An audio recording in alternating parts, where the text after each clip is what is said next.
Everyone, welcome back to Conversations in Pop Culture as we are back in the saddle once again for another season. And this episode is sponsored by my friend's comic, Rob Motari's Nightwolf. Born into the outcast breed of werewolves known as the Monoke, 18-year-old Rodney Marcelli is reluctantly pulled into an ancient war between good and evil during a modern time where the line has blurred. With the help of Snowpaw, the pure-blooded Monokai, and the supernatural evil slayer, Night Hunter, Rod must learn to master his newly founded the Panther 3 and mysterious kinetic energy power that only he possesses. Rod must fight the Dark Covenant in order to avenge his friends and family and to save the girl he loves from the master vampire Lord Malice. Roddy Marcelli is Nightwolf. Nightwolf 1 to 7 is now live on Kickstarter through May 11th from the creative team of Rob Latari, Emog Park, and Carlos Herrera and Gal Melvin. So join the Wolfpack by backing the Kickstarter today at lonewolfcomics.com/Nightwolf. But enough about that, everybody. Enough about that. Got through that pretty quickly as I have with me cosplayer Red E Cosplay. So welcome to the show. Hey, how's it going? I am good. And I am excited to have you here. Thanks. And Excited to obviously, be here. yeah, no, I'm super excited, and you got a bunch of cosplays that we're going to get into. But I do want to talk about how you got into cosplay because everybody has a unique story. That's true. Everybody does. So, actually, I was probably into cosplay before I even knew that there was a term for it. Halloween was always a big deal for me, but I grew up a theater kid and in dance. So it was always about costuming and creating costumes and putting characters together. And so when Halloween would come around, it was just one more time that I could do it out in public, not just on a stage. And then it just kind of started developing. I just started dressing as other characters. And I think my first one that, before that I knew was cosplay, I actually created an original character. I was a Vulcan for a Star Trek character. It was for Halloween and it was for work. And I noticed that nobody else had done something like that. So I came up with the whole backstory and everything because my dad was a Trekkie. So I'd better be ready with some answers if anybody started asking, because there would be some. So I created my character Tarek, who was half human, half Vulcan. So it was a whole thing, and went to work like that and actually took first place in the costume contest. And I just didn't stop dressing up. And it just took a long time for me to grasp onto my geekdom and my nerddom. But when I did and found out I could also dress up at the same time and found out there was this thing called cosplay, which I was already doing, I was sold. That was it. It's a hobby. It's an expensive one, but here we are and I'm doing it and I love it. Yeah, let's actually talk a little bit about that because I do want to talk a little bit inside baseball before we get to some of the fun stuff. And we're going to talk about one of my favorite, I guess, franchises. No, it's not Star Trek, but I do like Star Trek. But before we get to that, I am curious where you get inspiration from, because that is a fascinating thing about cosplay, and every cosplayer draws from different elements. And you've done a bunch of different things from DC, Marvel. You've done some fantasy stuff. I'm being vague for a reason, involving magic. Because we're going to get to it. I promise. We're going to get to it. If I am drawn to a character, a lot of times, there's something about a franchise sometimes. It may be a storyline, or it may be a character, or maybe it is just the outfit itself that I want to bring it to life and show that I could put even my own spin on it. And, here could be this version, or here's how it could look in real life. Because I have also done some nostalgic cartoons and stuff, bringing that to life as well. So, and once in a while, I will have people bring something up to me and go, I think you should do. And I get funny about that, but then I give it a try. And then once I find myself diving into it, I kind of, it sounds weird. I'm not a bragatory kind of person, but I tend to amaze myself when I come up with something, because when I can show the people that have asked something of me, if they get excited about what they see, that just feels so good. It's such a victory. But then when people see what I have put together, and I don't do encouragement. Well, I give it. I don't take it very well. So when people give it something that they see, or they're like, that's it, or I didn't think about it that way. It's it's kind of elating to kind of hear when you've hit something on the head, or if somebody's brought something up, they're like, man, if it had looked like this, and I'm like, oh, I should have done that. And then I start working on the next version of it. Yeah, no, no, no, no. That's interesting. In which that I don't take criticism well either, and but at the same time, people have given me advice, and then I'm like, oh, that's kind of cool too. And then Yes, there is sometimes a difference it depends. between advice and criticism. Yeah. Oh, I've learned that the hard way. I've learned that the hard way, and it's also who it's coming from as well, Correct. because different people in the industry carry different weights. I've learned that also the hard way. But enough about that, because you mentioned something at the start of it, of cosplay being an expensive hobby as well, and you kind of ruined my favorite joke, which is it's not a secret. That cosplay can be very expensive, between materials, balancing costs, time, finding the right stuff. Wigs can be expensive, fabrics. I could keep going. And so, how do you deal with all of that? Because that's a beast in its own kind, and it can be tricky. And, no matter your age, no matter, your gender, no matter where you are, no matter where you are in the world, because I've interviewed people from all over, it's expensive everywhere. Correct. So I'll be upfront and honest. I'm creative, not crafty. I don't sew, I don't glue, I don't do any of that. So any of my stuff that I get, whether I find it at pieces at thrift stores or on clearance, those are great ways to really get into it and save some money. Save it because you're still spending the money, but that's okay. And I will find stuff in the Amazon that if I need it primed or something like that because I need it in a hurry, and then cross my fingers and hope that it gets here. Or I just check out other different sites. And I will go to Spirit Halloween or Party City for, pieces or something like that. Um, but the more you build your repertoire of costumes and characters and versions and upgrades, it starts adding up more than you realize. So I at least try to space it out if I can. Yeah, no, it's very tricky, I feel. Oh man, it's not something that I'm not a cosplayer, so I just know how expensive this can get, and I know You how could be, fast it I'm can just saying. Okay. get. I'm just saying, and Yeah, it's just not a saying. hobby. It's not a hobby I want to do for a lot of reasons. I have plenty of expensive hobbies, everybody. This is It's not one. true. And then even to further go into this as well about being crafty, because I think that's something that people also is one of the issues that I feel is in cosplay, where piecing together a cosplay is just as effective as actually sewing everything, creating it. And I think it's gotten better. But I know for a while in the cosplay community, and I'm curious your thoughts on this. How do you feel that has changed? Because I feel COVID has changed a lot of that and changed the attitude. And I mean, not to get too controversial, but power has shifted massively in the cosplay community, from the top names more into, I feel, the middle range.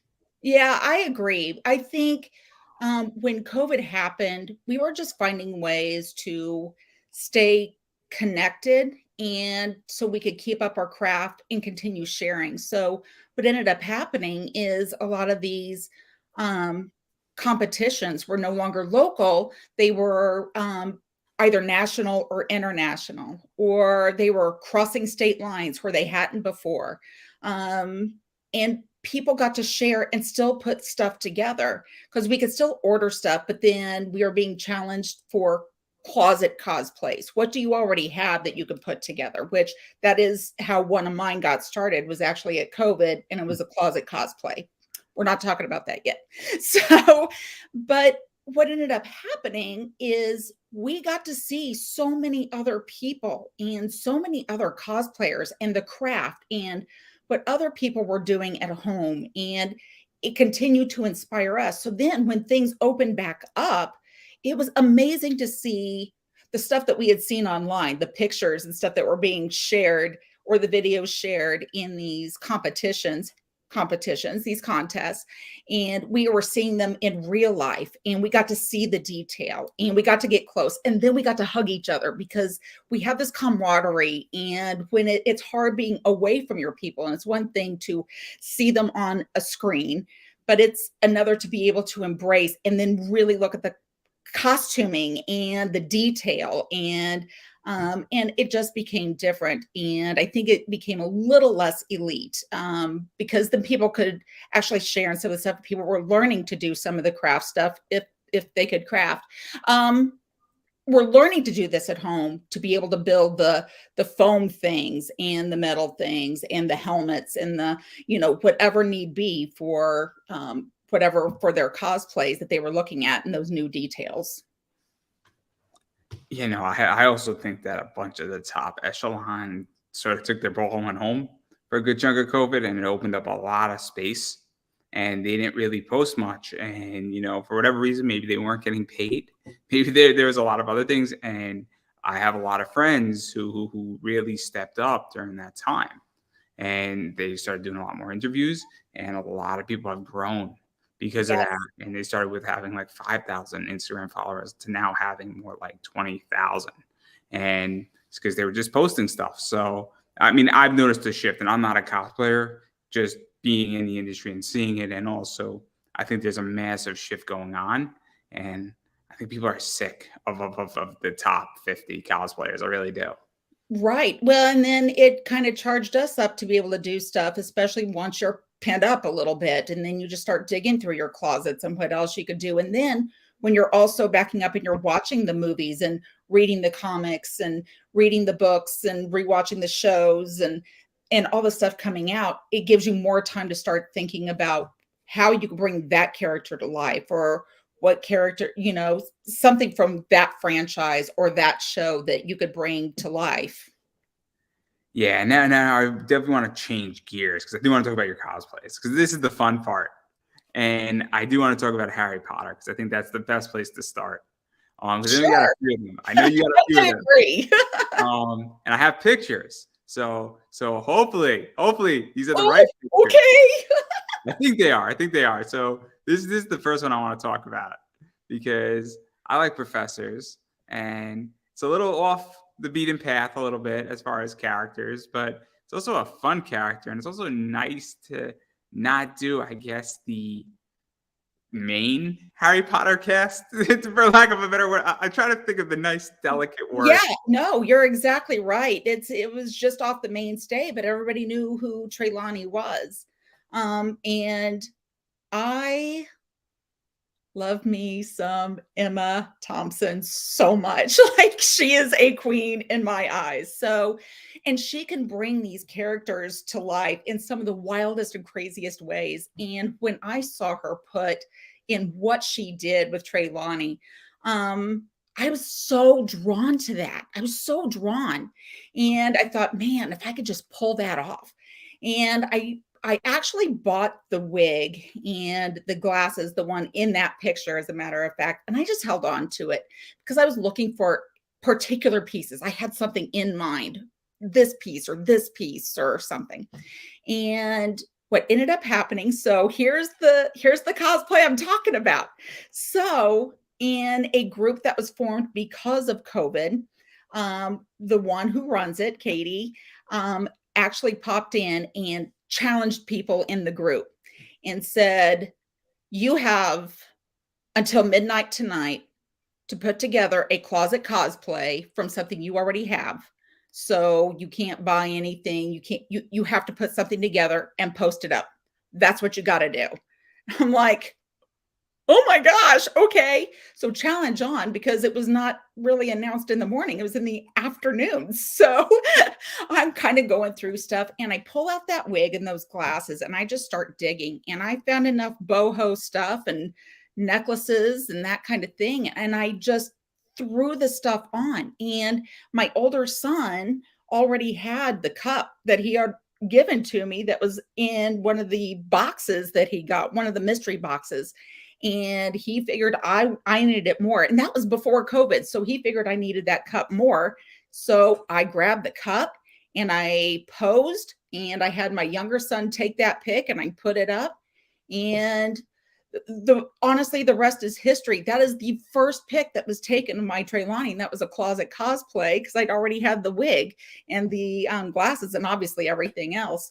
So put that in, and actually she was chosen, won the challenge. And so that was just such a fun thing to do. And I love doing Treylani. I bring her out when I can. She is so much fun, and people seem to love her.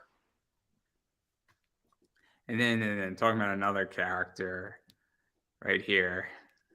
So I think everybody knows who this is too. And I'm purposely not mentioning names because I think it's more fun not talking about names here. But obviously it's Bellatrix Lestrange. Yes. So again, another queen. I love me some Helena Bonham Carter.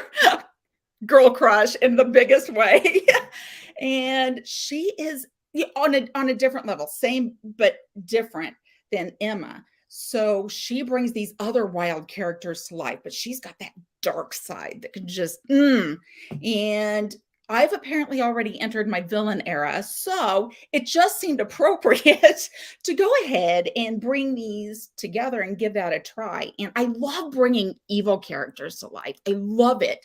I guess just you don't always get to show off being the villain, so when you do and people end up loving it, it's even better.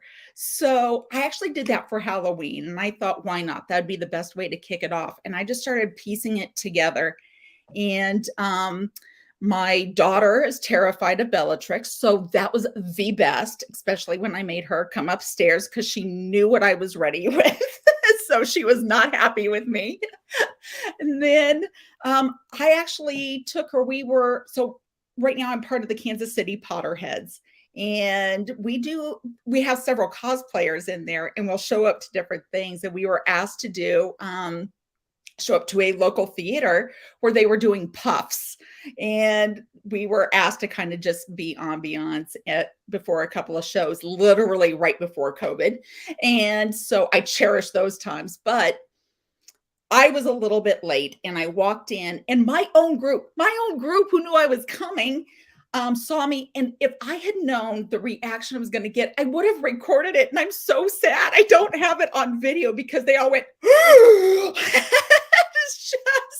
it was the best. But I got to do the laugh, and it just resonated through the mall that the theater is in, and it is a blast. I think another person in that group is always terrified of my ability. I think that's the word they used. It's something else. It's something else. And obviously, I mean, there's like one or two more I want to talk about as well, where obviously you have Tonks right here. Yes, I have done Tonks. She's still a work in progress. So those were some test photos, and I can't wait to really bring her out. I love Tonks. And obviously I'm showing these because I'm a Harry Potter fan. Everybody knows Harry Potter. And it's tricky because, when everybody knows a character, Yes. I don't want to say that people are critical, but if something's off, it's going to be noticed. Correct. We seem to have in the cosplay group of this a very kind and loving and accepting group, because there's other groups out there that do these bigger cosplay get-togethers.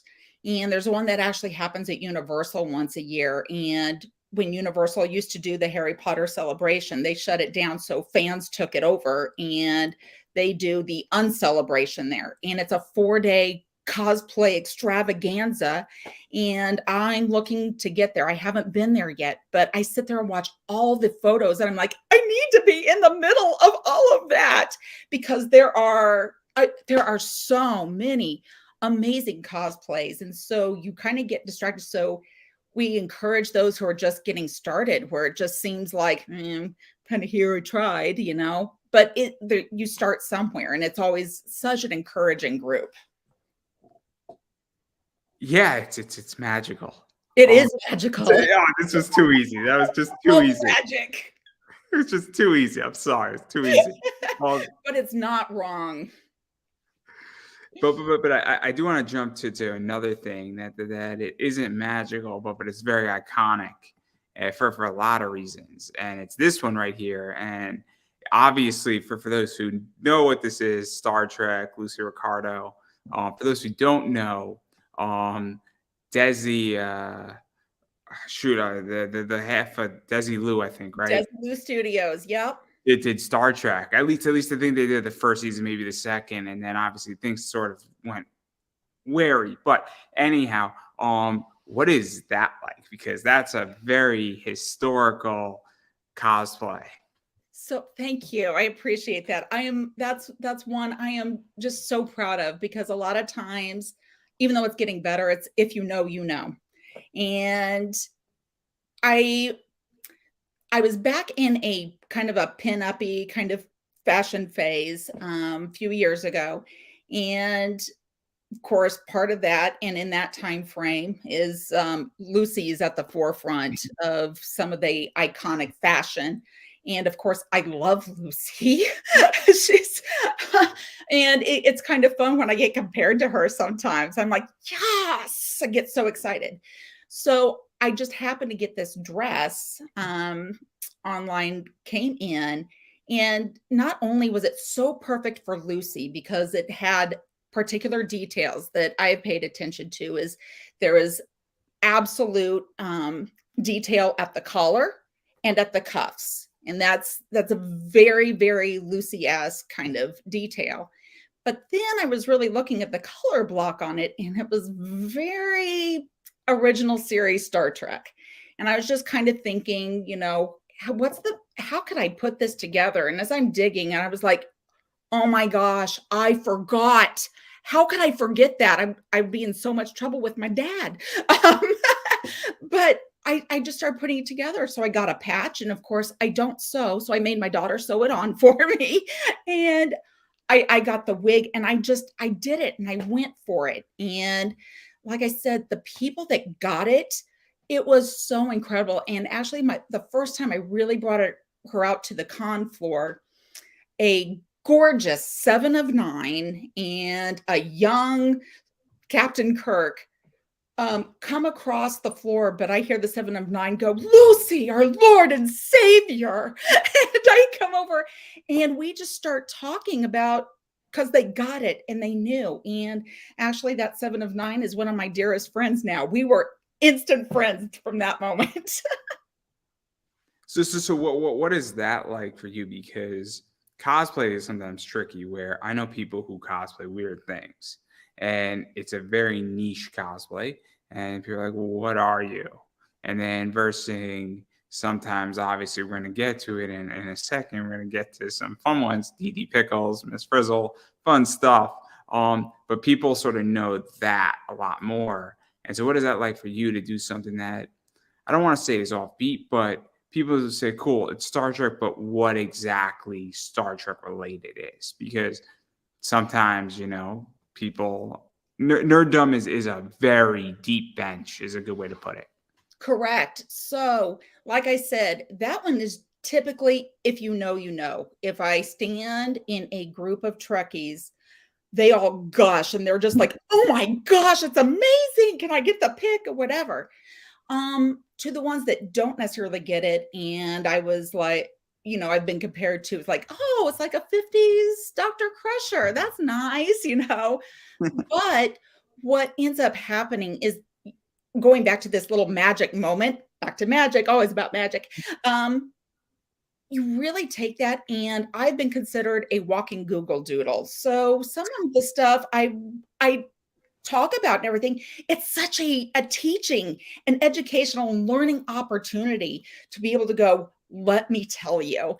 And of course, obviously, if you could tell, I get a little excited about it. And that's kind of what I get into. I'm like, okay, look. So that's what it ends up becoming is this great educational moment. And then they know. So interesting, so interesting. I know it because nerd culture, and it's so interesting in that regard. But I did tease that we're going to talk about DD Pickles, and that's iconic in a lot of ways. I'm 30. You don't have to answer the next question. You could plead the fifth if you want. I'm not going to ask any question, but obviously Rugrats, people know that show. And to even top it off, again, I'm 30. You don't have to answer any question if you don't want to. You don't have to answer the next one, but obviously this is very iconic. I grew up in kindergarten, first grade, watching the Magic School Bus. I mean, it's Yes. so what is that like? Because I think people who are older than me know this. I think my age knows it, and it's sort of, I don't know if the new generation knows it, like a 5-year-old knows it, but I think my generation, your generation, maybe, I don't know if we're in the same generation. Again, you don't have to answer. But yeah, it's very iconic for a bunch of people is the point. Yeah. So both of those were actually almost challenges. They were requests from people. And believe it or not, DD Pickles was brought up to me 3 different times from 3 different people in 3 different walks of my life. And I thought, well, I guess I better do that one then. And she was a little bit of a challenge, but oh my gosh, she was so much fun. And I did her for Halloween. So I really want to bring her to a Con 4 because by the time Con came around, so many other cosplays happened and stuff, but I so want to do her again because when I put the pictures out there, people freaked out, and it was so cool to watch people like, oh my gosh, I can't believe you brought my childhood to life. Like that's what I was hearing. And on a different note, but same, Miss Frizzle was the same way. Somebody enabled me by sending me pictures of the dress and went, I bet you could do something with that. So, and as a matter of fact, I could. So I went ahead and I just started piecing things together, thinking, why not? And that one, I have taken Miss Frizzle out to the con floor, and I will tell you, it is one of the coolest things because mainly a lot of millennials. So millennials, because they grew up with that, would come up to me and just hug me. They're like, can I hug you? You are my childhood. I just want to hug you. And it was actually the coolest thing just to watch eyes light up, and because they saw Miss Frizzle appear in front of them. And it just did my heart so good. I love that I could actually make them happy. Making them happy made me happy. So it was so worth the request. Yeah, no, it's really interesting because I know this, obviously. A bunch of other people know it, and again, I mean, I don't know if am I a millennial? I don't know. I was born in '93, but yeah, I don't remember anything like pretty much till like 2002, anyhow. So, but I do remember the Magic School Bus. I do remember Rugrats, and I think it's really interesting because I'll use this, and I don't think you've done a Pokemon cosplay, but the saying is that what's popular back then, and my generation is now having kids, and we want to show all of our children what we watched, and that's why things like Pokemon, that's why things like I think Magic School Bus, Rugrats, it's very relevant, I think, right now. And especially, it's kind of nice because we all want to relive our childhood anyway. The good parts. Board. We're all looking for that nostalgia so we can just feel a little better. I don't know. Part of that is, we don't necessarily want to grow up or anything. I mean, it's one thing, for adults, but you don't have to grow up. So, and I don't plan on doing that. So, ever. Oh man, so many things I could say. I've become a bigger kid as I've grown up. I'm 30 and I'm a bigger kid and I have bigger toys. It's amazing. See, there you go. Probably a little more expensive, but they are so cool. Yeah. I mean, my toys are definitely more expensive now. but they're not as bad as people think. They're not as bad as people think they are. But I digress. I do want to dive into the Marvel stuff though, because you're known for that, and this is kind of trippy. Oh, thank you. This one was actually really, really fun to put together. So I kind of did this one just after all the multiverse stuff. And so you could cross things and whatever. So this is one of those, it was very interesting to me because it disappointed me in some people. So I was kind of, it was like Gwenum is kind of what I was going for because I had just shaved the side of my head. And so, but it was dark. And so I wanted to do this dark version. And so Carnage was this perfect suit for it because I wanted to do the red. Like that's one of those where you're kind of creating a new version.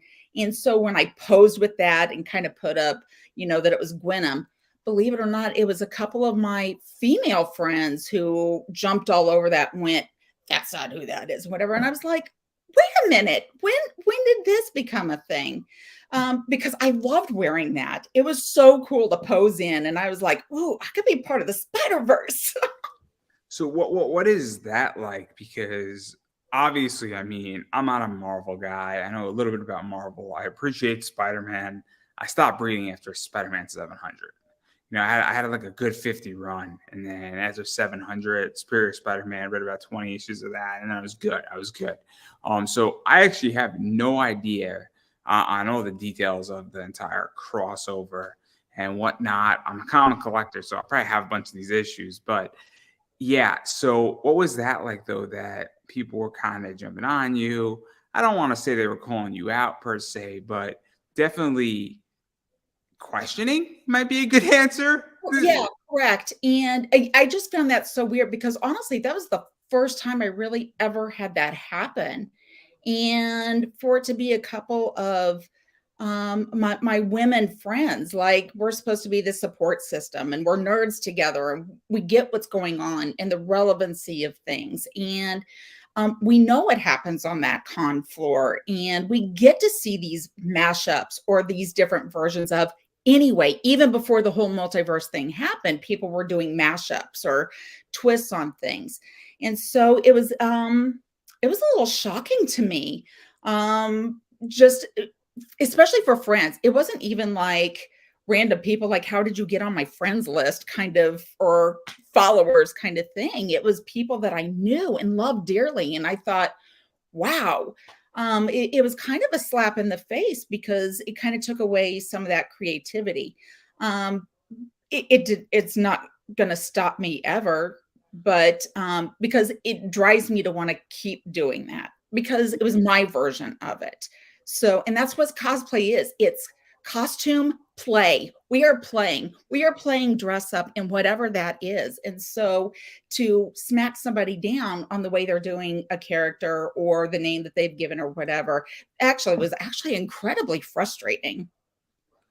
Because I mean, obviously, again, it might get controversial, but obviously, I've seen bullying in cosplay. I've seen bullying outside of cosplay. I've seen somebody who legitimately bought their cosplay, wasn't competing, get criticized for it, and I've seen it happen. And I've seen a lot of stuff happen to a lot of people, and I know horror stories from the upper echelon to just people dogpiling in.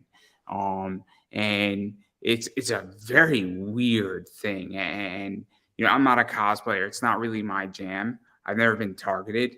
I've cosplayed twice, but again, it's not really my jam. Mhm. I'm more into comics and more into that. I also want to be comfortable at a con, and I like to I get lecture. that. My side of what I deal with is not cosplay at a con. I like to talk about comics. I like to be up on a dais speaking. It's a lot of fun.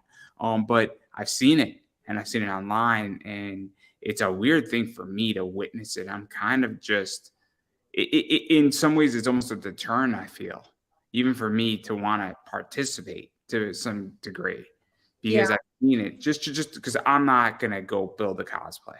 I will go buy it, but I've seen that attack, and I'm just like, ah. So I don't Listen, really get it. I don't get it. I don't I don't understand. either. Cosplay is for everybody, and we all have to start somewhere. And if you've got the drive to build more into it, then great. Because, like I said, most of my stuff is bought. Most of it is bought. I just add my own details. Um, whether I change a belt or, do something different with the gloves or how I handle the boots or something. I'm always going to add my own little details, but most of my stuff is bought. And like I said, we all start somewhere. And in a lot of this, where we find connections to characters, and, it could be as simple as wearing a shirt, and building around that shirt and just keeping it as simple as possible, all the way to the crazy makeup and the wild wigs and the headpieces and everything. Cosplay is for absolutely everybody.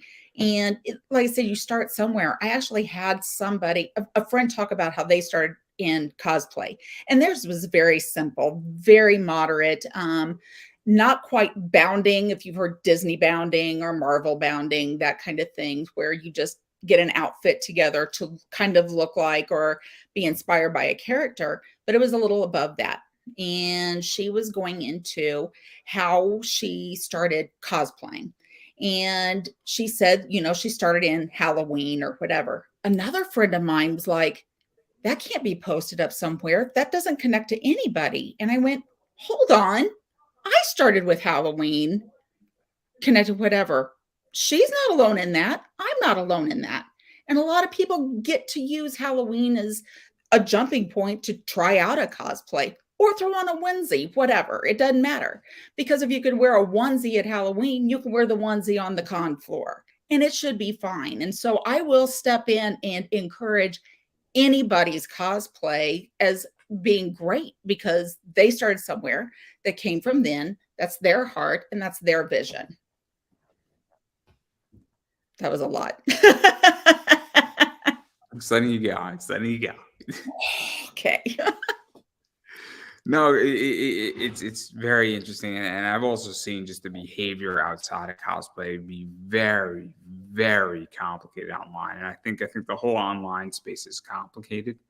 I also think that half the stuff that's said, or no more than half the stuff said online, would not be said in person. I really, really think that's the case, and I have my own theory on it. And my theory is very controversial, because my theory is that if you said that to 50% or 70% of people, you might get smacked, is all I'm going to say, if you said it to their face. At least. So I really think it, and I don't think anything would happen to half the people who'd smack that other person. I really believe that, because especially at a con, yeah.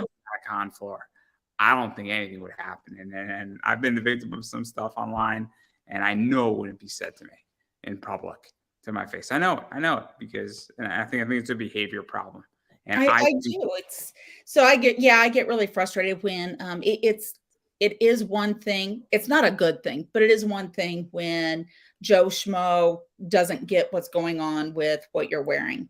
It's a different ball game when a cosplayer tears down another cosplayer for what they're wearing or for their version of it, and or because it's missing a stripe, or because you're a man who's dressing as a woman version, or vice versa. If you're doing crossplay, which is another version of that, if you're doing that, or a gender bent whatever, guess what? It's supposed to be about having fun, and it's supposed to be your take on it, and it's supposed to be how you connect to the character. So I get really frustrated when I hear or see, it is mostly see, because it is mostly online, of I don't understand why they're doing that, or they should shave their chest. I saw that one on for a cosplayer, and that cosplayer took it in stride and went, I like it.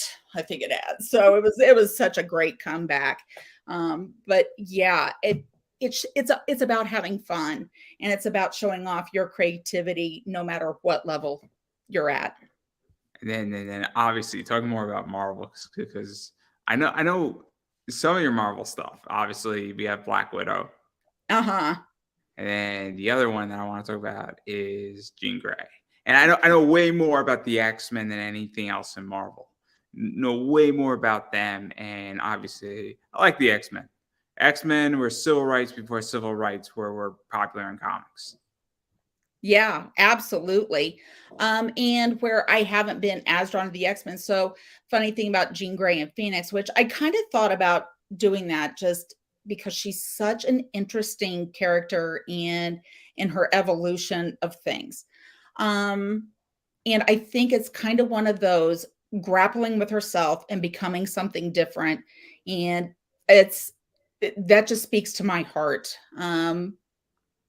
From where I've been to where I'm at, and it's always about reinventing, and that's what ends up happening to her. Um, and Phoenix part always, is to my heart too, and it kind of ties a little bit to the Harry Potter stuff too. It's always about rising from the ashes, and it's something new, and it's literally being on fire for something. Anyway, so that was one of those things where I thought about it and I wasn't sold yet. But that was another one that somebody thought that I could do, requested that. And it was supposed to be for something else. And then I ended up getting COVID, and then we ended up having a lot of live stuff, and I never got to do that. But I was not going to give up because now I have this beautiful bodysuit that I was not going to let go to waste. So dang it, I was going to still bring it to life. And so I brought her to the con floor about a month ago. And it was so exciting because I didn't tell anybody that I was really doing it. And so it was fun to just show up on St. Patrick's Day in the green suit.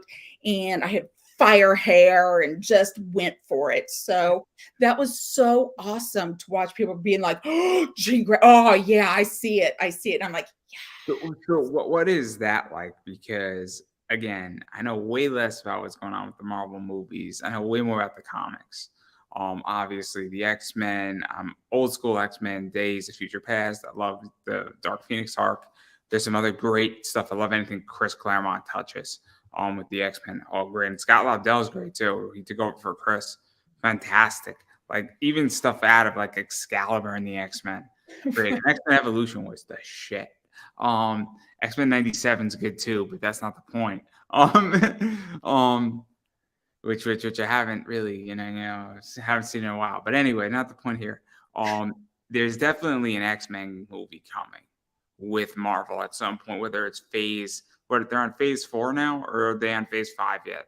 you know what? I'm going to be really honest here. I've kind of lost track after all the original stuff kind of came to an end and it all kind of exploded. It's actually hard to keep up with the stuff that is going on right now. So I kind of catch what I can, just because there was such an explosion of content that jumped out there. And it was with that multiverse kind of thought process. It was just, man, it was that confused. Vast is not an understatement by any means. So we still, my household has watched only partials of some things that were streaming, or we haven't gotten to some of the movies just because it didn't stop. There wasn't any time to get excited for something because there was already, and then this and this and this and this. So I can't even tell you what phase they're on right now. There's so much. Past phase 3. I know that much. Correct. We're at least in phase 4, if not 4.2. I don't know. But we know an X-Men movie is coming at some point. And right now, the hottest X-Men character is Rogue and Gambit. They are the hottest Marvel couple / characters. And obviously that leads way into the X-Men. There's obviously going to be a big push for the X-Men soon. And so what is that like to be ahead of the curve a little bit on that one? Because that's kind of the next big thing, because the Avengers are sort of dead at the moment. I mean, nobody really cares about Captain America. Nobody cares about Iron Man right now. Some of them actually are, but that's beside the point. That's terrible. That's just terrible. I'm so sorry. No, it's terrible, but you're not wrong. That's the problem. Right? Okay.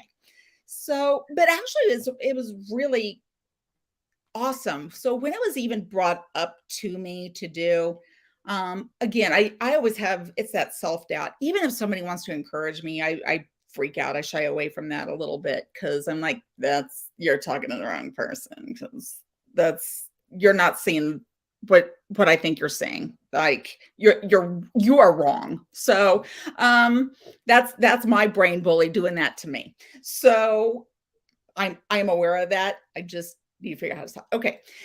Beside the point, brighter note.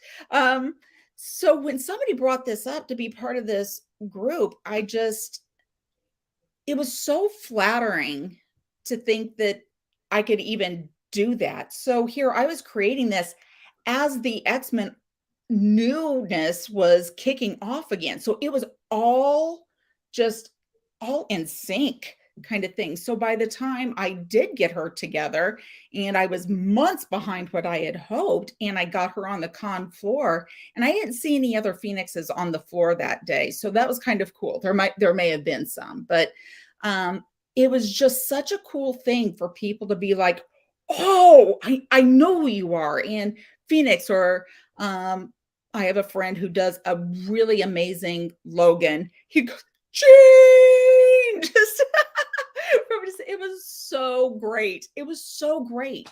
I just loved connecting with people on that level too, knowing what was coming. Yeah, there's a lot of stuff coming. I don't really know what they're gonna do though. I don't know what they're gonna do because X3 was rough. Listen, I'm here for the ride. We're gonna go with the flow, and not all rides are great. Hey, Days of Future Past was awesome. Right. So listen, some are amazing and some can't be. But some of it has to move the stories along, and then you just got to deal with them, and then you get to the good stuff again. So that's how that works. X3 was rough. Is the end of that conversation. X4 Days of Future Past was awesome. It was awesome. It's just awesome. The whole thing was just fantastic. Yeah. But again, I digress. But it was a concept issue. It wasn't an acting issue. It was a concept issue. But I love the X-Men. I love the X-Men. I will say this though, and people disagree with me. I think the Teen Titans could take the X-Men any day. I really think they could. I think the Teen Titans, the full Teen Titans, could take the X-Men any day. I think it depends on how it's written. No, they've had. I always go back to something like that because, like you said a moment ago, man, maybe the concepts or whatever, maybe the concept was there, but man, how it gets written. But it would be so much fun to watch it go down at least. There's been crossovers between the X-Men and the Teen Titans. That's why I say the X-Men and the Teen Titans are very similar because the X-Men and the Justice League doesn't work. The Avengers and the Justice League work. The Batman and Spider-Man work in a lot of ways because that's been crossover too. It's about that where they are in that age level and figuring out where their abilities are. And when you've already got the groups who already know and they are just already established, you already know those are the ones that should go against each other, like Justice League and Avengers. That it would make sense. Teen Titans and X-Men, it would only make sense, and it would just be weird for all the other stuff to happen. But we've seen a ton of heroes on a screen at one time, so I don't know. It could get really interesting to watch this whole. It's never going to happen. Everybody, it's never going to happen. I would love to. No, it won't. This X-Men movie, I think it'd be awesome. I think it would break the internet. I really do. I think it would be awesome. Avengers versus Justice League. I mean, oh man, that'd be great. That'd be a great movie. It'd be wild, right? We're never gonna see it. We're never gonna see it. We're more likely to see Scooby-Doo crossover with Resident Evil. Oh man, don't tempt me. Think about it. Right? I have this thing planned out. I have the whole thing planned out. And when I put it up on Facebook, everybody jumped on me and said, "That can't happen, man." I'm like, "But it can. It's perfect." A mystery in the Spencer Mansion, a Resident Evil 1 would be the greatest thing ever. So I will tell you right now, as a Halloween lover and a lover of Universal and Halloween Horror Nights that happens at Universal, and there's all these speculations about houses and things. People always picture Scooby-Doo because that is part of Universal. They've got their whole thing there. And Evil Dead is so speculated so hard. It was supposed to be their last show. So listen, there's already a partnership there. So I'm not saying no. I'm just saying Albert Wesker and Shaggy from Scooby-Doo walking around the Spencer Mansion. I'm telling you. I would be so entertained. After Netflix messed up Resident Evil, I think that's the redemption path. I really do. I really do. I Well, would write it I'm for down. free. I would write it for free. I am Totally. so down. And they'd be like, "How'd you get this gig?" And I'm like, "Because I work for free, and all I need is like an intern to go get me my Dunkin' Donuts, and we'll be good." Right? And bat your eyes really big, and I'm sure it's fine. I just want my nice little sweet tea and my Boston cream, and we'll be good. And See? just typing away. Oh my god! I got just whenever they want to call me, I'll work Correct. for And by free. the way, here's the script. I've already got you covered. Okay. It's already done, guys. It's already done. I got it in there. I have the Right? whole thing planned. I might kill off a character or two. It'll be great. There's Yeah. 5 characters. You're welcome. Oh, it's so good. I got the whole thing planned. It's gonna be great. It's gonna be great. And then you can so at the end of Resident Evil, the first game, they all escape on a helicopter. So you paint the helicopter in mystery machine colors. Oh, it's so brilliant. It's so brilliant. And then you have the tyrant in a mask, and then you pull off it, and then you have to kill the tyrant. Oh, it's so brilliant. Right? And if it weren't for those meddling kids, White Umbrella would still be a thing. I have this so planned out. Like, oh my gosh, this is so good. I should really write this whole thing. I should just like write it as like a fan fiction. Oh my god, it would just. Once we're done here, you get right on it because it's fresh in the brain. Okay. I mean, I have the outline. It's so good. It's so good. But I digress. This is so off topic. But I do want to talk about DC because I am a DC guy. I love DC Comics. I have a long history with DC Comics as a fan and knowing a lot of people in that company and a lot of people who have been talented. But I like Poison Ivy. Yes. So Poison Ivy was on my docket for a long time. And I was just trying to figure out how to pull that off. I'm part of the group League of Superheroines, and they had a call out almost a year ago for Poison Ivy Day. And they were like, just everybody send in your Poison Ivy. And I'm like, well, now I have to. So it's another one of those, it's a challenge. Apparently I get really pushed with challenges. Anyway, beside the point. Then it was on. So I actually had 2 different versions of Poison Ivy that I was going to work with. And I had kind of a boho one. And then I had more, a little more comic-y kind of thing. And what ended up happening is I started putting pieces together and I just came up with this green goddess Ivy.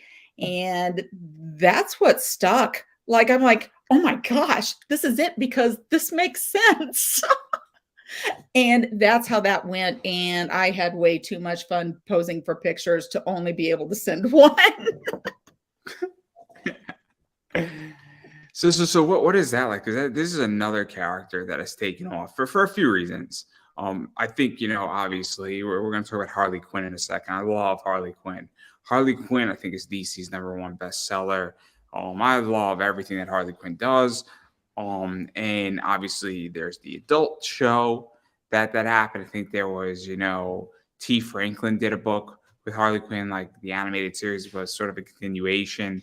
And I enjoyed that book, and that book sold a lot. So, and obviously Poison Ivy has gotten a lot bigger. So what is that like for you? Because I'm not exactly sure the exact time you did Poison Ivy, but it's a very recognizable character. So no matter what version you do, whether you make one up or whether you use the comics or you use a movie version, whatever, she's going to be very recognizable with that bright red hair and anything green, leafy, kind of that foliage, kind of something on her somewhere. No matter what, somebody's going to look at that and think Poison Ivy. Even if you're not trying Poison Ivy, if you have those pieces together, that's automatically what people think. And so it was just so easy to just be able to go out in the greens and that kind of thing. And I just love the thought of the vines and stuff coming up. And it was just really fun to put together. And it was Actually, it was incredibly sweet. I had put a just kind of a post out there, and it was for something totally different. It was just a random thought that I had of something, maybe a collage or something like that I was going to put together. And it was basically asking, if I saw you at con at any point, which one of my cosplays are you hoping that you see me in? And that was kind of how I posed it. And a couple of people did say the poison ivy, and I was really thrown off. I just that got me because I didn't expect that one. Because I have not been able to do her that often, and I do want to. But when they were just like, "Are you bringing poison ivy?" That was kind of sexy, and I'm like, "Oh, let's not take it there, but thanks. Okay." But it was really fun I did take her to one really small con because it was really a comic based, literally a comic and toy based con. So I thought that's it. That's the place to really do that. Yeah, let's actually dive into that too, because obviously it's not a secret, and I don't think you've done much anime cosplays. No. But obviously there's the concept where there are Comic Cons, there are anime cons, and then there's the Mega Con. I really wanted to do that. I'm sorry. It was, You have to say it, otherwise you're wrong. basically there are now cons that are becoming everything, and they are the anime side, they're the comics, they're toys, you name it, they're there. They're celebrities. And so what is that like, figuring out what you're going to wear at a con as far as cosplay goes? Because I would imagine also different cons have different rules, different cons also, if it's more inside, if it's a sunnier day, that might affect it, because I can imagine that certain cosplays are heavier, lighter. Also, you're gonna maybe be more uncomfortable, or it's hotter. I don't know. Like, I'm trying to figure out the right way how to say this, but I think I'm hitting my point. Hopefully. Mhm. But what is that like for you figuring it out? Because clearly we are now in a very different era than maybe 5 years ago. In Yes. Actually, I love seeing all the different creativity. So even though I'm not necessarily into the anime part, I so adore seeing the anime cosplays that come out because they are so incredibly creative and detailed. But for overall, for me, um, some of it I go with gut. I go with weather. When is the con being held? Um, is there is there a celebrity there that maybe I want to meet or something like that, that maybe want to connect in that sense? Um, and if I mentioned weather, I'm going to keep mentioning weather because weather. Because I'm in Kansas City right now and we get everything. There was one con, we literally had every piece of weather within a weekend. So it was just, we were greeting our guests going, well, it's snowing out now, so we should be getting 70 degrees here later, but the rain will come. It's fine. So you kind of think about that. Or I think about if there is something special that day, or if there's a particular photo meetup, something like that. So there's all kinds of variants that go into that thought process. So I said I had not been able to do Jean Grey, but with the green that I already had, and that was the one I could get a hold of for a decent price, and it's beautiful actually. And I thought the first day of con, because I usually do Planet Comic Con here in Kansas City. And the first day was on Friday, which is St. Patrick's Day. And I was like, well, that gives me the chance to wear the green, the red hair, whatever. So that was kind of the selling point for me, was to unveil her there because I was already going to be in the green. So then you brought up Harley Quinn. I hope I'm not jumping ahead for Oh you. yeah, I got pictures. We can go through Okay, it. okay. So I actually did that one was really fun. I did that one for free comic book day. So that'll be something right there. If you could see the comic I'm reading, it's Deadpool kills the Marvel universe. It's great. So, because I love that crossover. Anyway, Well, it's all good, guys. I'll see you all later. right. So I actually got the Birds of Prey overalls to wear to a Mardi Gras kind of thing because it was perfect. And they are comfy and they cover, like literally, because they're overalls, and they had pockets and whatever. So what ended up happening is, well, I already had those. So right there it is.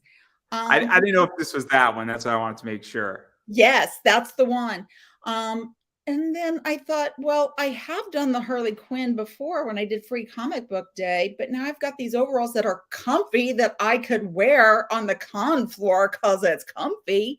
So I totally pulled out the whole Birds of Prey kind of thing. And I was like, I'll give it a try. I'll give it a shot and I'll do it. And I decided to just do it. So I did it.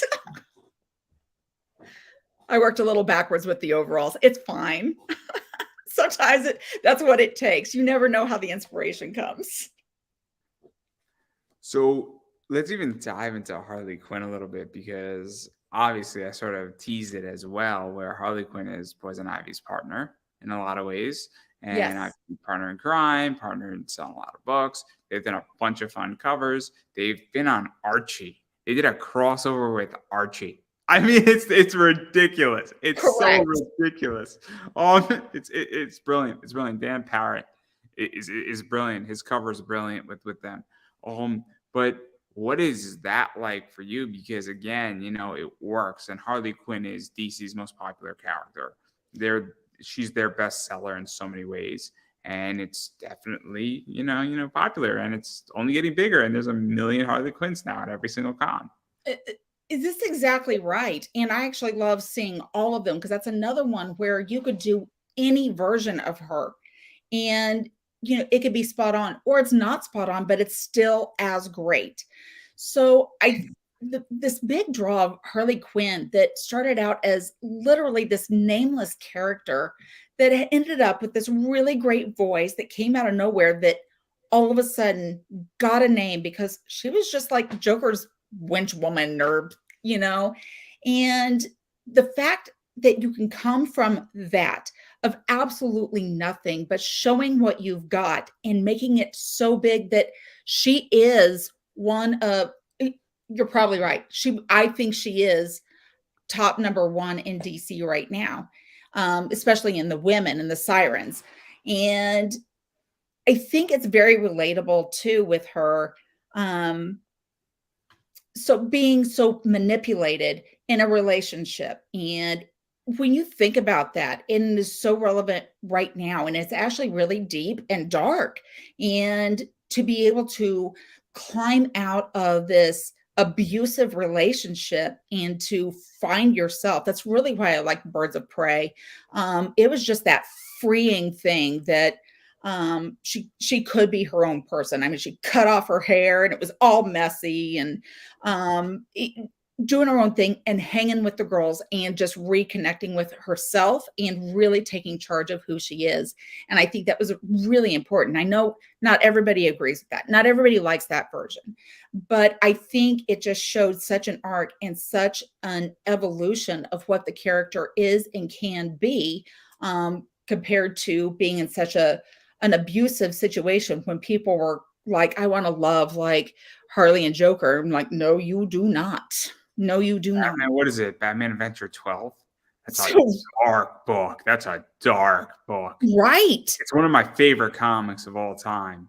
I love the cover. I paid like $50 for it. Didn't even balk. Beautiful cover. I have to get it graded. It's a dark book. It's a really dark book. So that is a really big difference with DC and Marvel too, is DC is willing to take it so much darker. I mean, there's dark sides to the Marvel side, but DC can hit that really, really dark side. And I have been drawn to the women on that because they hold their own. They find a way to hold their own. Not that the Marvel ones don't. but they kind of rise above as themselves, and in bizarre ways they support each other. And I think that's where a lot of where I'm at with a lot of my friends and stuff too. We're not always hanging out, we're not always on the same level with stuff, but dang it, we're going to support each other and make sure we're all lifted up. And I saw that with Ivy, with Harley, with Catwoman, when they all have their different interactions. And yep, did that one too. So, and it, I just love diving into each of their, because they're villains, but they're not villains. They're standing up for themselves. And I think that's part of where I Oh talk no, about Harley Quinn's a villain. villain Let's not era. pretend. Let's not that. Just Yeah. because she's I did my entertaining. villain era, and here they were, and these strong women, and I'm like, they're already there. I can attach myself to them, all of them. It's interesting. So Catwoman is an anti-hero in a lot of ways. Yes, I don't consider Catwoman is not a villain, but she's not a hero. correct. Harley is a criminal, no question about it. So is Poison. Yes. But it's fun to read it, and they're doing interesting stuff. And their comics, it's more gray than black and white. But if you put Harley Quinn against Batman, they're never going to be on the same team. That is absolutely correct. Entertaining, but no, not on the same. It's crystal clear that Batman is a superhero. Harley Quinn is an anti-hero, is way more gray, and is, if we're looking at the scale, but nonetheless, who Harley Quinn is dealing with, because Harley Quinn had 6 issues with Power Girl, and that was some interesting stuff. Harley Quinn and Power Girl, and that was entertaining to read. And that was clearly, obviously, Power Girl is a superhero, and that was clearly, an interesting thing where you now have an anti-hero / villain teaming up with a superhero, and super interesting, but very fascinating character. I mean, look, I enjoy what Poison Ivy and Harley are doing. I think the anime show is animated show. Harley Quinn animated series is great. I really think it's great. I think it's entertaining. Is there things in there that could be better? Of course, but it's an entertaining show. Mm-hmm. And I think you're going to find that in anything you're into or watching or anything. You're going to find the downfalls in them, but you always find that better part because you like the interactions or the relationships or the overall character, which is how all the cosplay stuff ends up coming into play there too. I mean, you may not always like the writing or anything, but it always comes back around, especially if you're really drawn to it. And then also, I mean, there's just some great Harley Quinn covers, but that's not the point. That's not the point. Derek Chew is just a beast. That guy is a beast. Boy, did I steal a CC off of somebody with a Harley Quinn. Oh my gosh. Way less than it's selling for. Way less. It was like a robbery. I should be serving jail time for it. That's gonna be so taken out of context. So out of context. It would not be the first time that I got a great deal. But anyway, I digress and all that, and I want to back out of DC, and I do like cyberpunk stuff sometimes. And I played Cyberpunk 2077 in the best way possible. I played it like Grand Theft Auto. That's exactly how I played it. Jackie did not die in my game. Let me explain briefly how I played it to everybody. I completed mission 3 and Jackie dies in mission 4. Sorry, spoiler alert. It's not a spoiler alert. It's a prediction. It's a prediction. My name is Paul Heyman. No. But what wound up happening is that I didn't want Jackie to die. So instead, I just started driving around the entire map and completing every single side quest. And then I just started a bunch of fights. And now, after that, and I got busy for like 40 hours doing that, I had so much ammunition, so much money, so much upgrades that basically I beat the entire game. And then I basically made my hand with the handgun automatic fire. So I would be hiding behind things and just shooting my bullets, and they'd be hitting all my enemies. And that was the end of the game. And I found the cheat code. No, I mean, I completed all the side quests. I had a blast. It was so much fun. And now I was like, bam, bam, bam, bam, bam. And I had so much. And then I got like the ultimate handgun after a while. And I was just like, we're done here. And so it's awesome. It's awesome. But yeah, Jackie didn't die in my game for like legit like 90 hours into the game. I finally got him killed. The amount of cars that I've stolen, the amount of people that I've killed in that game, the amount of shooting I've done in that game, the amount of fun side quests I've had. Like I basically went everywhere in the world map before I was supposed to go there. Oh my gosh. I played like Grand Theft Auto, and I must say I had a blast. $60, got my complete money out of the game. Had so Apparently. and I mean, it's great, and you could still drive around and do whatever you want. It's fantastic. I got like 9 safe houses in the game before I did anything important. It's great. Oh my gosh. You had the whole game set up before you even really did the game. That's amazing. Like, it was fantastic, and I'm like, Jackie can't die on my watch. No, thank you today. But anyway, I do want to talk about Cyberpunk. I'm not a huge Cyberpunk fan, but that's my only experience. And I know you did this one. I think that same one, which is dope. And then nice. This is another one. So a lot of fun stuff. Yes. So you give me a reason to dress up, and dang it, I'm gonna find something to do, and you better watch out because I'm gonna dive in hard.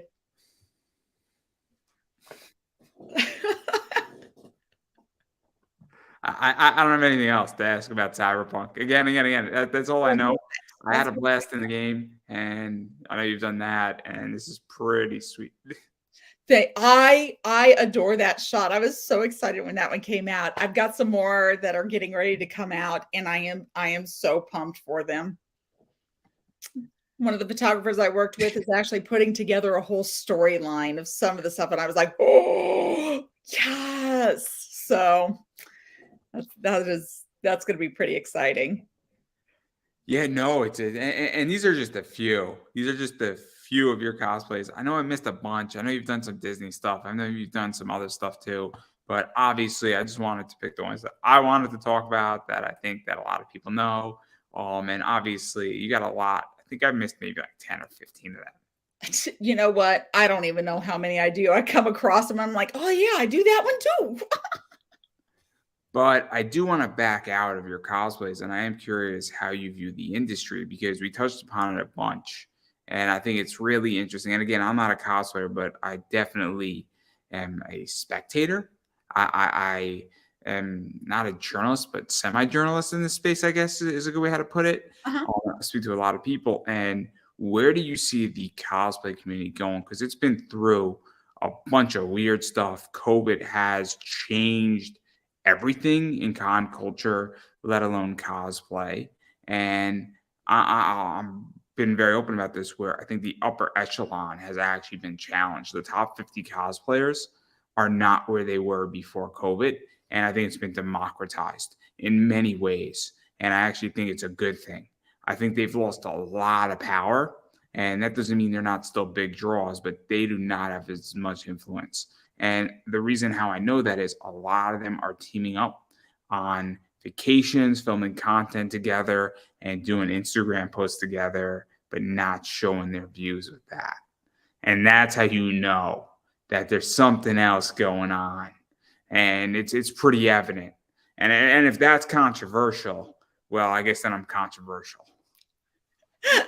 Well, and it's really difficult online because I don't have some big following or anything either. All my stuff is as organic as I can possibly make it. And so the ones that want to follow me and follow what I do, and it's the same, I will follow the ones that I want to follow and keep up with and who inspire and encourage and that kind of thing. Because like we talked about before, the COVID thing it did change a lot, and it changed everything. And the Fire Nation attacked after, but that's not the point. You correct. Correct. So it's very interesting though, too, because there was always this online presence, and the online presence had to be greater, but because it had to be greater across the board rather than just the few that were here, algorithms changed. And so we were seeing other people doing different stuff. And then, like I said, with some of these online cosplay contest. So I'm not going to necessarily enter some big cosplay contest because I don't sew, and I've seen how some of those are run. And I've told a couple of judges that I'm friends with. They're like, "How come you're not entering this stuff?" I'm like, "Cause I did not sew this. You do not want to see me do that." And because a lot of that stuff gets judged on and the creativity in that. However, the online stuff was so much easier to enter during that COVID time. So you could enter a video or photos of you in cosplay, depending on the theme, the category, the whatever. And you could do that in several different places without ever having to travel anywhere. So that was another thing, too. And since nobody could travel anywhere, and we could all be part of the same thing and same contest, and we could see what each other were doing. I think it really started bringing more together, because now I see more people reaching out even across regional lines that maybe didn't, maybe you had no idea these people existed.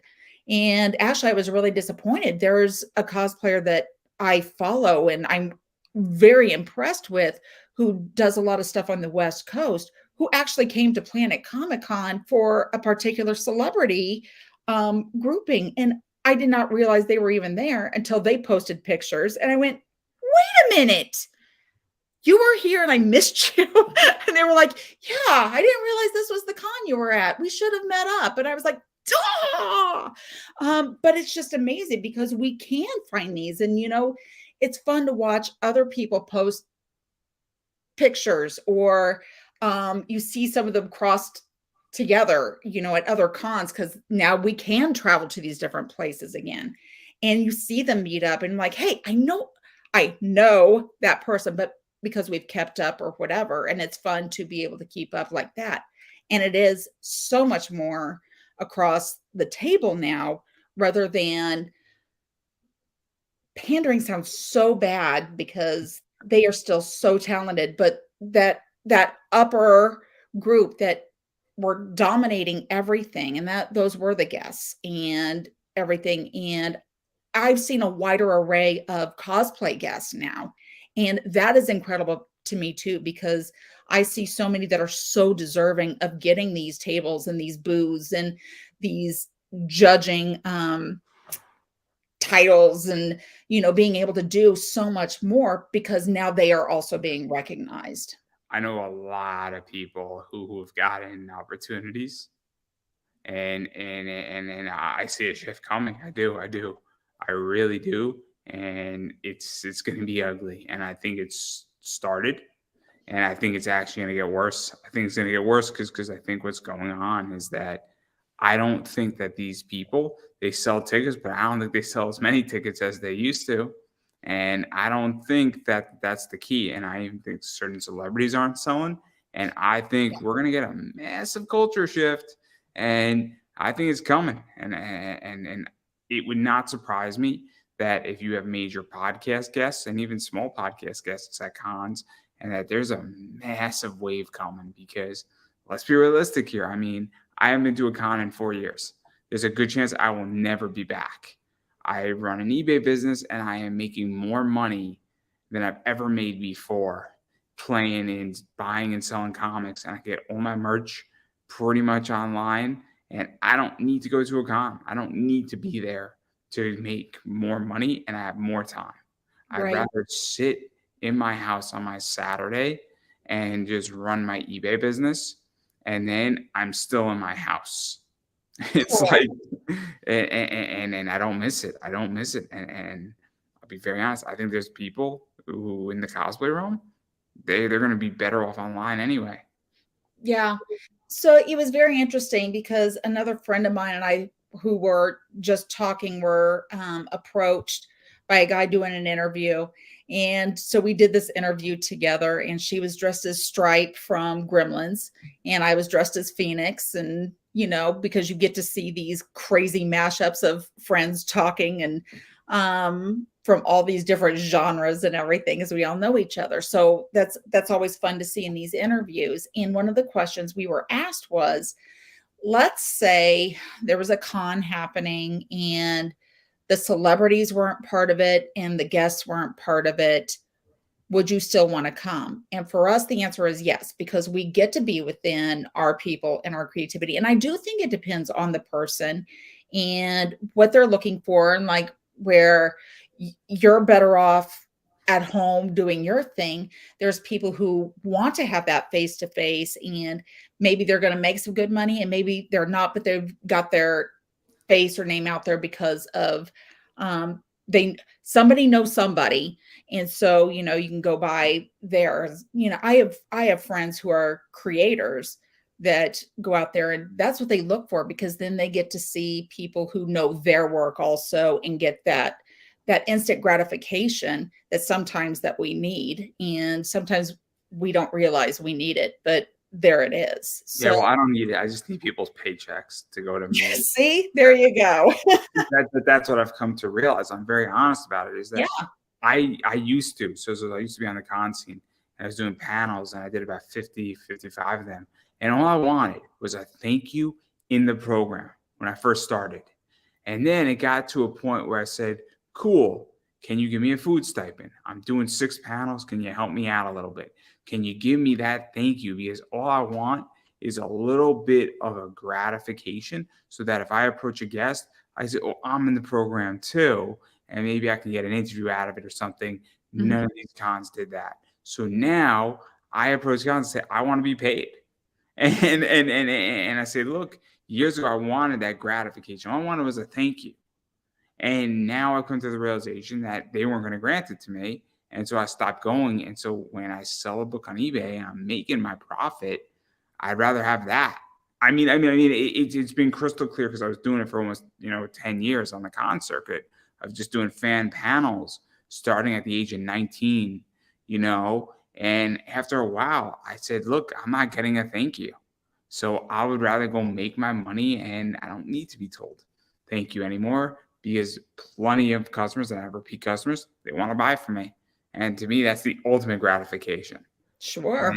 And that's what's happened to me. And that's why I haven't looked back. And COVID only expanded that. Mhm. And I'm only growing the business. And to people's demise in what I'm doing, who are close to me, I'm not a fan of it, but it's working. And so there you go. Yeah, I I think don't need to thank you anymore. I just want to be paid. right. I I've been very honest about it. I have no problem admitting it, and people do not like hearing that. But at a certain point, who cares about glory or clout when the only thing that matters is that the more money I have, it's not about more money, it's about more freedom. It's about me buying back time. And that's what it's about. Because if I had $10 million in the bank, I could do whatever I want for the rest of my life. That's not wrong. That's not wrong. And And I think people found where their passions lied and where what they needed to take care of them. So whether you're on the con floor, you're doing stuff at home, you're doing online stuff, or you've got a storefront or whatever it is, I think we're all kind of grasping where our passions are at and what we needed to take care of us, whether you needed to be around your people. That's me. I'm an ambivert, but I'm, you know, it surprises people because I was a big extrovert, I think, but funny. sometimes people, that's all I got. Sometimes people. See, it's funny because I am very much an extrovert, but I don't want to be around people anymore. But I'm interviewing people virtually, and Right. I don't have a problem interviewing somebody physically. I enjoy interviewing. I've done it before. But what I find is that it's actually, I can basically interview people, and I've been doing it for 10 years, interviewing people virtually all over the world, because I can't travel to Japan. So so that's why this is so efficient. And I was doing a lot of this in COVID. And that's the whole thing, is that I'm very extroverted, but it's so much easier for me to do this virtually Yes, because it eliminates barriers of travel. exactly. And that's where a lot of that connectivity and what even the playing field for, a lot in, as you said, the industry or whichever industry, whether it was something like this. People could interview people, and the podcast just exploded in that kind of thing, and online interviews. And I mean, it came from the whole Zoom meeting thing, and we've just made it better, but it's also so much more accessible now. And it's so much more accessible to, find costume pieces or whatever. And we have just found ways to make this work and for us, and what happens for us. I COVID was terrible. It was terrible for everybody. Oh, But I love COVID. I got no problem saying it, and I'll tell you why. Because what it did is that it changed the idea of me being able to work from home, which wasn't on the table. It changed also communication. It forced this show to actually come front and center. So it also forced people to become more in tune with themselves. I think COVID, and this is again very controversial, was probably one of the greatest things to ever happen to human society, because what it did is that it forced people to make a choice that they would not have made, that probably will have a net positive over the next 50 years. Clearly, it wasn't good in the short term, without a doubt. A bunch of people passed away, a bunch of people were sick, a lot of hardship, a lot of short term economic disasters. But the overall positive of work in America has changed for the better because of COVID. And the power that an employee has and still has is much larger than it's ever been before in human history. And I know people who, in my company that I work for, moved to Florida and they're still employed in a New York company, and they come in once every 3 months. They basically stay in a hotel for 2 days, and then they're in the office, and then they're back in Florida, and they're much happier, but they're still employed at their company, at where I work. And so that's why I say it's been, I think, one of the greatest things. It's a very controversial thing to say, but it's changed my life for the better. yeah, and I think, and I that's what I was going to get at was, it was terrible because I did lose people. And so this was that that bit of time was gut wrenching, but it forced us to need to find who we were, what we needed in life, and just to make some decisions in what we needed to do. And obviously, it didn't slow down my cosplay. That's what I've got. Um, and found other passions actually that came out of that, in order to find, travel. And like you said, going to Florida, that's actually my husband's and my happy place. So we love going there. But we found it because we stumbled across being able to carefully go. COVID was still pretty much a thing, so things were limited. But then as things seemed to get better and people were better with things, and we were all kind of getting back to that regularly scheduled programming of life.